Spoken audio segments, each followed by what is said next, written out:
திருவெம்பாவை 7ஆம் பாசுரம்.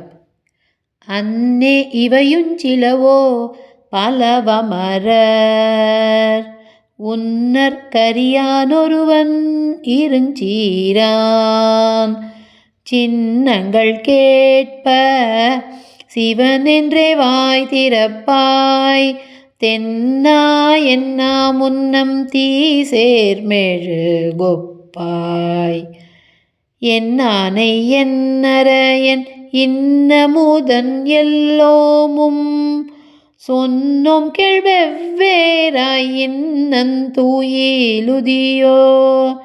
வண்ணெஞ்ச பேதையர் போல் வாழா கிடத்தியால் என்னே தூயிலின் பரிசேலோர் எம்பாவாய்.